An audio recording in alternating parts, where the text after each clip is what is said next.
Jeremías 8. No hay cura para el rechazo insensato hacia Dios. A. Los caídos, los exiliados. 1:1-2. Los restos deshonrados de los caídos en juicio.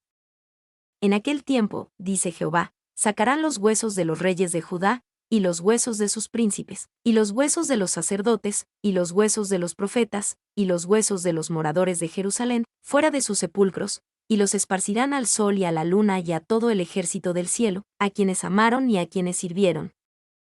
En pos de quienes anduvieron, a quienes preguntaron, y ante quienes se postraron. No serán recogidos ni enterrados, serán como estiércol sobre la faz de la tierra. En aquel tiempo, esto se conecta con el juicio severo anunciado en los versículos finales de Jeremías 7. El profeta ve el valle de Hinnom lleno de cadáveres en descomposición, comida para aves carroñeras. B. Sacarán los huesos de los reyes de Judá, los huesos de los sacerdotes y los huesos de los profetas. Jeremías ve proféticamente una indignidad final dada en juicio a estos grandes transgresores. Incluso los huesos de los malvados que murieron antes de la llegada de los babilonios quedarían deshonrados. No serían recogidos ni enterrados, serán como estiércol sobre la faz de la tierra. Y esta costumbre de levantar los cuerpos de los muertos y esparcir sus huesos parece haber sido generalizada. Era la máxima expresión de odio y desprecio. El poeta griego, Horacio, hace referencia a esto. Clarke. 2. Hay una espantosa congruencia en el hecho de que los huesos de los devotos de la hueste celestial estén esparcidos abiertamente ante sus impotentes objetos de adoración. Kundal. 2:3. Elegir la muerte en lugar de la vida. Y escogerá la muerte antes que la vida todo el resto que quede de esta mala generación, en todos los lugares a donde arroje yo a los que queden, dice Jehová de los ejércitos. Y escogerá la muerte antes que la vida todo el resto que quede. La miseria del resto que sobreviva a la invasión babilónica sería peor que la vida. La muerte les parecerá un alivio bienvenido. B. En todos los lugares a donde arroje yo a los que queden. Los sobrevivientes de la invasión babilónica serían refugiados forzados, exiliados de la tierra prometida a tierras extranjeras. D. La obstinada locura de Judá. 1:4-7. La obstinada negativa de Judá a volver. Les dirás a sí mismo, así ha dicho Jehová, el que cae, ¿no se levanta? ¿El que se desvía, no vuelve al camino? ¿Por qué es este pueblo de Jerusalén rebelde con rebeldía perpetua? Abrazaron el engaño, y no han querido volverse. Escuché y oí, no hablan rectamente, no hay hombre que se arrepienta de su mal, diciendo, ¿qué he hecho? Cada cual se volvió a su propia carrera, como caballo que arremete con ímpetu a la batalla. Aún la cigüeña en el cielo conoce su tiempo, y la tórtola y la grulla y la golondrina guardan el tiempo de su venida, pero mi pueblo no conoce el juicio de Jehová. ¿Por qué es este pueblo de Jerusalén rebelde con rebeldía perpetua? A través de su profeta, Jeremías, el Señor expresa asombro de que Judá no se vuelva a él. Después de todo, cuando uno cae, vuelve a levantarse. Cuando uno se va, regresa. Sin embargo, Judá estaba atrapado en rebeldía perpetua. ¿Y el que cae, no se levanta? ¿El que se desvía, no vuelve al camino? Si los hombres caen, naturalmente se espera que regresen. En el caso de Jerusalén esto no había sido así, su retroceso había sido perpetuo. No había señales de arrepentimiento. Morgan. B. Cada cual se volvió a su propia carrera, como caballo que arremete con ímpetu a la batalla. Los hombres estaban decididos a seguir su propio camino, tan decididos y enérgicos como el caballo que arremete con ímpetu a la batalla. C. Aún la cigüeña en el cielo conoce su tiempo. Es asombroso que incluso las aves, la cigüeña, la tórtola, la grulla y la golondrina, comprendan las estaciones del año y cómo deben responder a ellas. Sin embargo, el pueblo de Dios era ignorante. Mi pueblo no conoce el juicio de Jehová. Estaban en peor situación que los pájaros de cerebro pequeño. Y Spurgeon predicó un sermón titulado Aves migratorias. Comenzó: resaltaremos a estas aves migratorias y pondremos la sabiduría de su instinto en contraste con la locura de la humanidad. Spurgeon procedió a hacer los siguientes 4 puntos. Las aves migratorias saben cuándo ir y venir. las aves migratorias saben a dónde ir. Las aves migratorias, por algún extraño instinto, también saben el camino a seguir. Las aves migratorias muestran su sabiduría yendo a tierra soleada. 2, 8-9. La insensatez de rechazar la palabra de Jehová. ¿Cómo decís? Nosotros somos sabios, y la ley de Jehová está con nosotros. Ciertamente la ha cambiado en mentira la pluma mentirosa de los escribas. Los sabios se avergonzaron, se espantaron y fueron consternados. He aquí que aborrecieron la palabra de Jehová. ¿Y qué sabiduría tienen? Nosotros somos sabios, y la ley de Jehová está con nosotros. Esto es lo que el pueblo de Judá dijo de sí mismo. Se engañaron tanto a sí mismos que realmente creyeron que eran sabios y que caminaban conforme a la ley de Jehová. Ciertamente la ha cambiado en mentira la pluma mentirosa de los escribas. Dios le recuerda a Judá que no todos los que estudian y enseñan la palabra de Dios lo hacen con honestidad. Hay quienes usan su pluma para la obra mentirosa, no para la verdad. He aquí que aborrecieron la palabra de Jehová, y qué sabiduría tienen. Aunque afirmaban tener sabiduría y verdad bíblica, no tenían ninguna. Al rechazar la palabra de Dios, también rechazaron su sabiduría. No tenían ninguna de las dos. Y, cuando los hombres rechazan la palabra de Jehová, ¿qué clase de sabiduría hay en ellos? La respuesta es que la forma de tal sabiduría es, citando a Santiago, terrenal, animal, diabólica. Santiago 3:13. Morgan. 3:10-13. El juicio que vendrá sobre aquellos que rechacen la palabra del Señor. Por tanto, daré a otros sus mujeres, y sus campos a quienes los conquisten, porque desde el más pequeño hasta el más grande cada uno sigue la avaricia, desde el profeta hasta el sacerdote todos hacen engaño.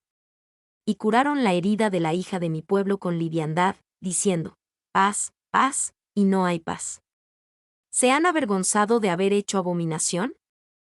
Ciertamente no se han avergonzado en lo más mínimo, ni supieron avergonzarse. Caerán, por tanto, entre los que caigan, cuando los castigue caerán, dice Jehová.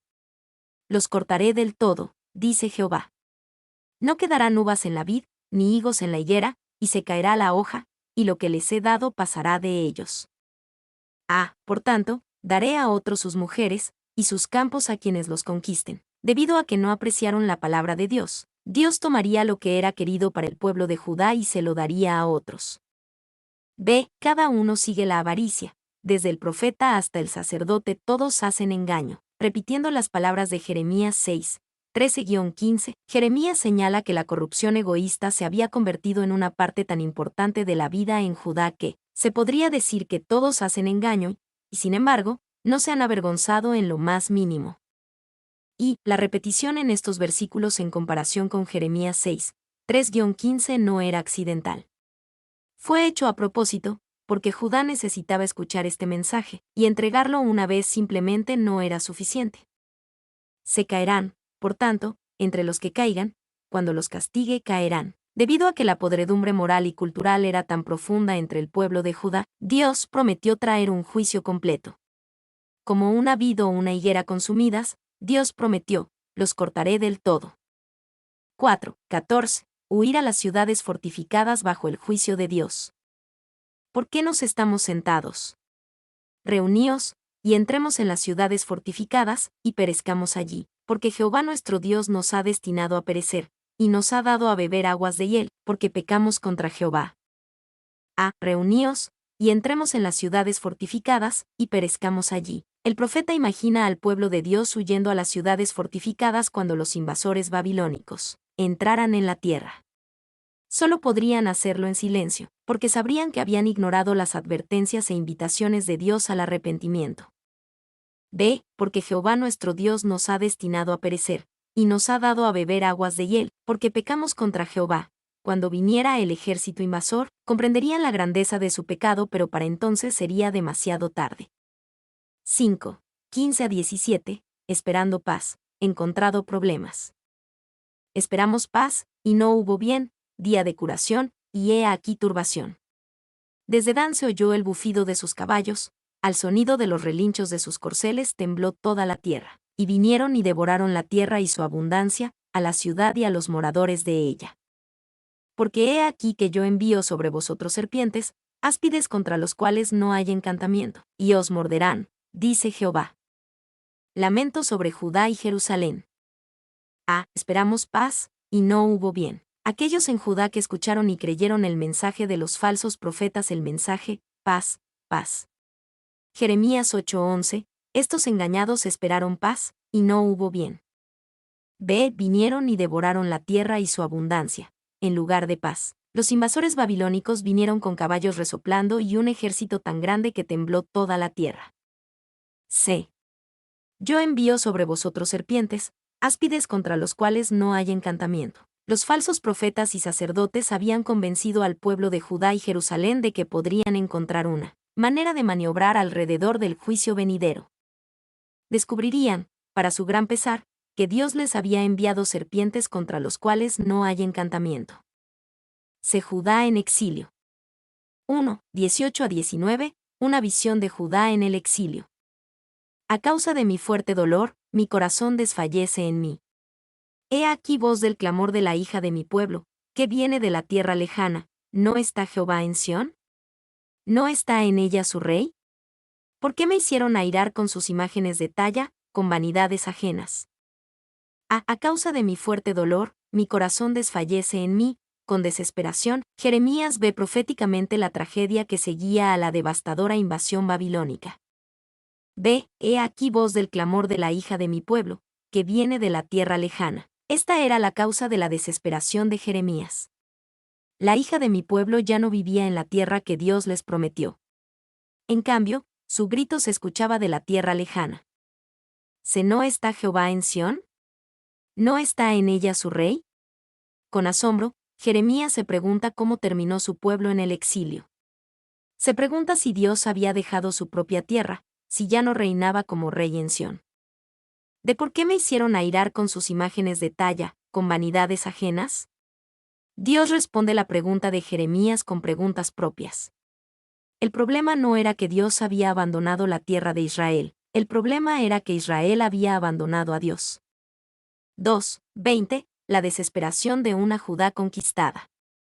Pasó la siega, terminó el verano, y nosotros no hemos sido salvos. Pasó la siega, terminó el verano, en una sociedad mayoritariamente agrícola. Todo el mundo entendía que el verano era la temporada de cultivo y terminaba con la siega. Debe ser un tiempo de abundancia y plenitud. Y siega se refiere a la cosecha principal de cereales, mientras que verano se refiere a la cosecha, uvas, etc., a principios de otoño. Si una fallaba, era posible que la otra ayudara a la gente a sobrevivir el invierno, pero si ambas fallaban, se enfrentarían al hambre. Kundal. Y nosotros no hemos sido salvos. Este era el triste lamento de Judá conquistado, incluso en el exilio. Había llegado la temporada en que debería haber abundancia en la tierra, pero no la hubo.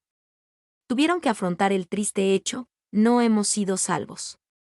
Y era un dicho proverbial que significaba que las personas habían perdido todas las oportunidades que Dios les había dado y ahora estaban completamente sin esperanza. Fine B. 2. La analogía de Jeremías 8:20 es la de un doble fracaso, primero de los cultivos de campo, luego de la fruta de verano, presagiando un invierno en el que difícilmente se soporta pensar. Kidner. 3. Pensamos que Dios nos ayudaría en los días de la cosecha, pero la siega pasó. Soñamos que ahuyentaría a nuestros enemigos cuando llegaran los meses de verano, pero el verano ha terminado, y Caldea todavía tiene el pie en el cuello de Judea. Todavía bebemos el ajenjo y la hiel, y nuestros enemigos abren la boca ante nosotros. Pasó la cosecha, terminó el verano y no hemos sido salvos. Spurgeon. 3:21-22, la pregunta llena de dolor de Jeremías. Quebrantado estoy por el quebrantamiento de la hija de mi pueblo, entenebrecido estoy, espanto me ha arrebatado. ¿No hay bálsamo en Galaad? ¿No hay allí médico? ¿Por qué, pues, no hubo medicina para la hija de mi pueblo? Quebrantado estoy por el quebrantamiento de la hija de mi pueblo. Proféticamente mirando hacia el futuro, Jeremías sufría con el dolor de su pueblo. Estaba entenebrecido y lleno de espanto. Y Jeremías podía lamentar los sufrimientos de su pueblo debido a su empatía y amor por ellos. Sin embargo, su mismo mensaje les predijo su destrucción. Thompson. 2. Un predicador a quien Dios envía. A menudo sentirá más cuidado por las almas de los hombres de lo que los hombres sienten por sí mismos o por su propia salvación. Spurgeon. B. ¿No hay bálsamo en Galaad? ¿No hay allí médico? Jeremías no solo veía el dolor de su pueblo en el exilio, sino que tampoco veía ayuda para ellos. No había medicina, no había médico, todo era tristeza y duelo. Y Galaad era la tierra al este del río Jordán. Era conocida por sus bálsamos curativos. Los estudiosos no han podido determinar cómo se hacía el bálsamo de Galaad, pero parece haber sido una resina aromática y relajante hecha de un árbol o una planta. Podría compararse con el aloe vera. Writing. Mi nombre es Demim. Soy tu asistente personal. Mi sitio en internet es demim.es.tl